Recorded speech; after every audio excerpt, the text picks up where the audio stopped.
दिल्ली दंगे के आरोपित ताहिर हुसैन की ओर से चुनाव लड़ने के लिए जमानत की मांग पर सुप्रीम कोर्ट ने यह सही कहा कि ऐसे लोगों के चुनाव लड़ने पर रोक लगनी चाहिए।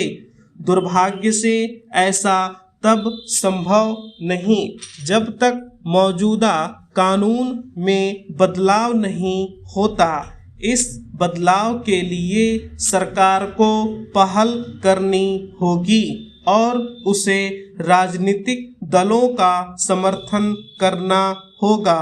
कहना कठिन है कि सभी राजनीतिक दल उन कानून को बदलने के लिए तैयार होते हैं या नहीं जो जेल में बंद लोगों को चुनाव लड़ने की अनुमति देता है।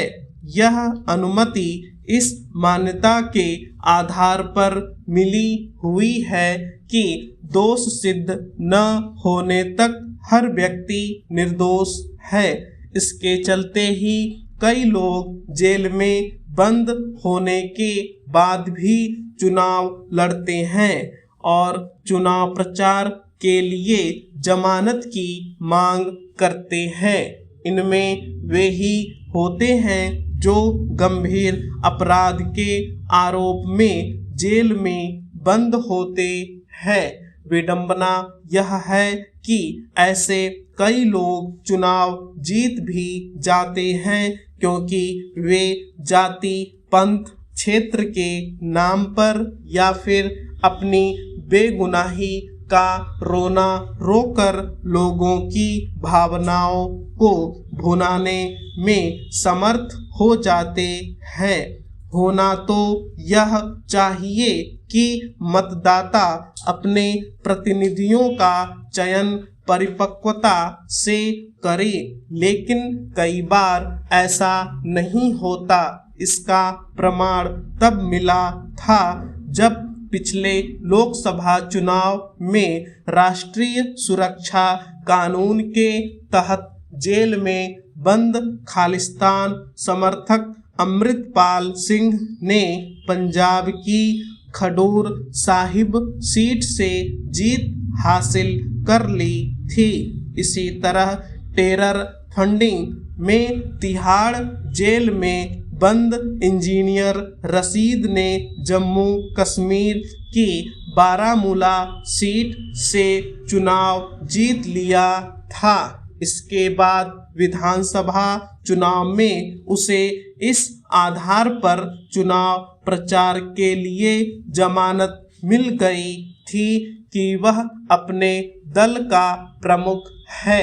इससे बड़ी विडंबना और कोई नहीं कि जेल में बंद लोगों को मतदान करने की अनुमति तो नहीं होती, लेकिन वे चुनाव लड़ने के लिए स्वतंत्र होते हैं।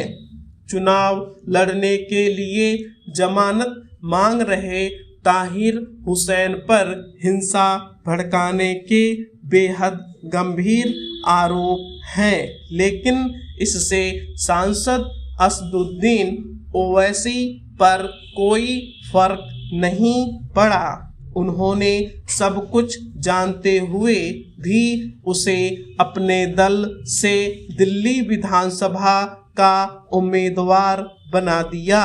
यह समझा जाना चाहिए कि आतंक, अलगाव, दंगे और हत्या सरीखे गंभीर अपराध में लिप्त होने के आरोपितों को जेल में बंद होने के बाद भी चुनाव लड़ने की छूट मिलने से भारतीय लोकतंत्र का मान नहीं बढ़ता।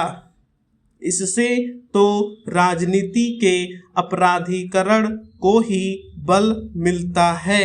उचित यह होगा कि संगीन आरोपों में जेल में बंद लोगों को चुनाव लड़ने से रोका जाए।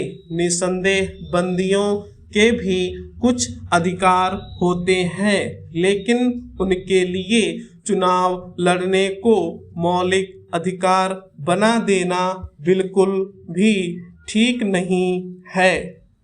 स्टॉप।